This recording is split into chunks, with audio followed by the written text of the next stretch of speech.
Andke märku ja mikrofon tuuakse teile. Käega andke märku. Lugupeetud minister, ma tahaksin küsida, tähendab, oli juttu sellest, kuidas moodi kraanid tilguvad, eks ole. Et prokurör ajab advokaadi peale ja politsei näitab kellegi teise peal näpuga. Kuna need on kõik nagu ühe ministeeriumi haldusalas olevad peaaegu hoolimata mõnedest asjad. Vaid mis on ette võetud selleks, et need kraanid sealt ei tilguks niimoodi, nagu nad tilguvad. Ja kas on ka uuritud seda, mis alustel nad tilguvad, sest öeldakse, et ega nad päris nagu siniste silmade eest ka ei tilgu. See haldusala küsimus on esimene, mis tuleb ära klaarida, et politsei ja prokuratuur on erinevad haldusalad ja prokuratuur on ka Eesti seaduste alusel äärmiselt sõltumatu, nii et ega ministrid seal palju nende käest küsida pole. Loomulikult peame me igapäevaselt sidet nendega nagu administratiivsetes küsimustes. Advokaadid on täpselt samamoodi seaduse alusel ju täiesti vabad ja muide advokaatide, proviisorite ja vaimulike suhtes on ju Eesti kriminaalmenetluse seadustikus need erinormid tänaseks sisse kirjutatud, et nendel on vaikimisõigus.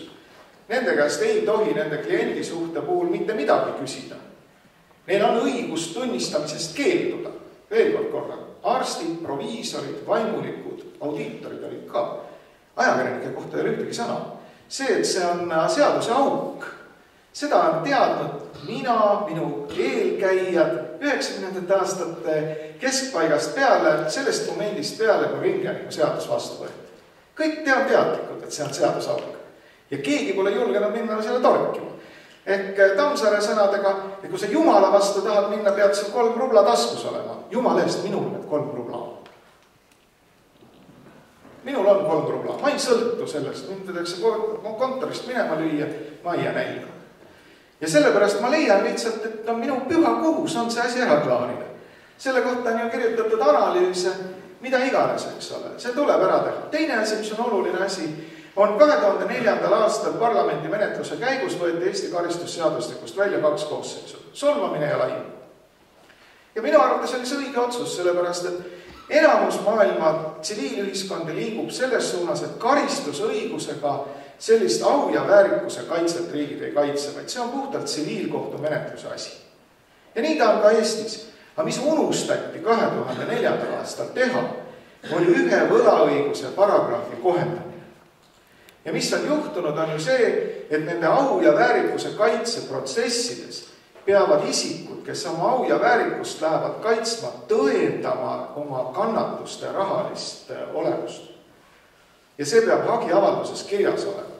Ehk te peate ära seletama, et teile üks või teine kirjutis või üks või teine saade põhjustas hingelisi kannatusi, te peate ise põhjendama, et see on nii palju maksab ja millest need mitu, oma igale pisarale panema hinna.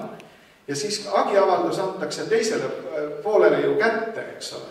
Ehk siis selle hagiavaldusega saab veel kord raha teha siis midagi kirjutades või mingeid saateid tehes. See on tasakaalust väljas. Tähendab, üksikisiku õigus au ja väärikusele ei ole täna sedavõrd kaitstud, kui on sõnavabadus kaitstud. Ja see ei tähenda seda, et me peaksime sõnavabaduse kallale minema. Kui palju on Eestis neid tänaseid teoreetikuid, kes tahavad tõsimeeli kriminaalseadustikku tagasi tuua või karistusseadustikku tagasi tuua solvamise ja laimu, sest kõik ju näevad, et asi on üle piiri. Aga see oleks väga selge tagasiminek. Mina ka ei toeta seda. Aga me peame tagama üksikisikutele rohkem õigusi ennast kaitsta. Nüüd, kust lekib? Ma võigi vastata, et me ei tea, kust lekib, sest neid kuritegusid ei ole võimalik uurida. Neid kriminaalasju on püsti pandud õige mitu tükki. Ja kõik lõpeb ära sellepärast, et see väljaanne, need ajakirjanikud, kes need materjalid on sinna väljaandes, tulevad kohale, ütlevad, allika kaitse. Kogu lugu. Ja rohkem kuskil edasi minna ju ei ole. Edasi on ju ainult küsitakse selle prokuröri käest, kas sina lekitasid? Ei, mina ei lekitanud. Küsid advokaadi käest? Ei, mina ei lekitanud. 0. Ja niimoodi, ega siis jälitusmeetodeid ka ei saa selleks kasutada. Sellepärast, et jälitustoimingute teostamiseks on jällegi olemas ühiskonnas pandud piir. Need kuriteod on väga tõsised kuriteod. Kui me hakkame nüüd niisuguste lekitamiste peale neid sanktsioone tõstma sellised, et on võimalik telefone hakata pealt kuulama, siis me oleme taas jälle teel politseiriigi poole. Nüüd on jällegi küsimus otsustamises. Kas me siis teeme seda, et me rakendame rohkem politsei võimu, hakkame rohkem inimesi pealt kuulama või lepime sellega, et teatud tegude puhul on ajakirjanikud võib panna tunnistama. Pealegi veel, mis seaduseelnõus on ju mustvalgel kirjas, jällegi mida keegi millegipärast ei taha ära trükkida nendele valgetele külgedele. Et need ei ole ju üksnes ainult need teod, vaid seal peab olema veel lisatingimused. Ehk siis, et kuritegu ei ole võimalik teistmoodi uurida üldse, kui ainult seda allikakaitset murdes. Ja kolmandaks peab olema ülekaalukas avalik huvi selles suhtes. Jällegi lisatingimused. Kõiki neid nõudmisi saab ju täna kaevata, kui uurija üritab panna ajakirjanikku tunnistama, saab ju seda kaevata prokurörile, et öelda, et ei, et teil on teised meetodid, eks ole, uurige teiste meetodiga, ma ei taha tunnistada. Nii et, kurb lugu, aga see lekitamine, jah, see on nagu probleem. Muidugi me võime ka Riigikogu nii ütleb valitsusele, et Riigikogu liikmete jaoks see ei ole probleem, las siis leki. Et ajakirjanikud on öelnud ka ja tihti peale väga põhjendatud, et riigisaladuste lekkimine pressi on tegelikult ühiskonna huvides. Väga paljudel kordadel. Ja ma nõustun sellega. Ongi, tegelikult on teatud saladuste, mida saladuse looriga varjutatakse mingeid sigadusi, nende lekkimine on ühiskonnale kasulik, sest need jõuavad avalikkusele. Aga küsimus on ka selles meie tänases olukorras, et kas tõesti see, et me loeme kriminaalmenetluse toimikuid, loeme enne seda, enne kui nad kohtusse jõuavad, kohtunikul ajal loeme ajalehest, see küll ei ole mõistlik.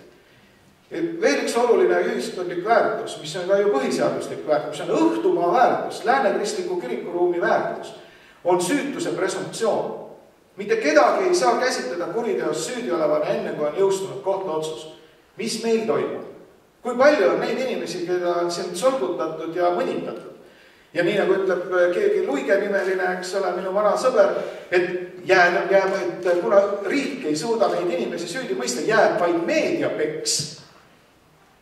Kas see on eetiline või? Kohtusüsteem ei anna hinnakut, aga meedial on õigus anda. Kas me kehtestame teise kohtusüsteemi Eestis? Ütleme, et anname siis viskame lõvide ette, las peksavad. Nii ei saa ju olla. Jah, aitäh, aga ma tean seda suurepäraselt, kui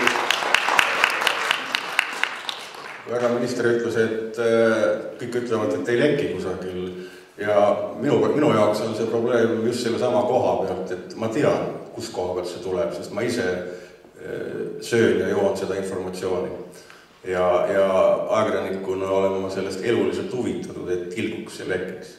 Aga mida ma olen jälle palju korranud, kodanikuna tekitab see muus õõvastust, sest nagu tuletan meelde, Johan Peegel vist on öelnud seda, et ajakirjanik võid sa olla, aga kodanik pead sa olema ja siin on selgelt mindud üle piiri ja mingisugust regulatsiooni oleks vaja.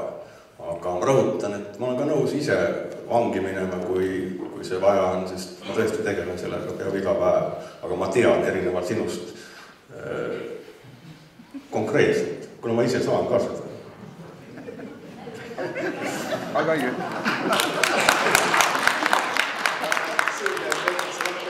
Eks mina tea ka, aga ma suuda tõenda.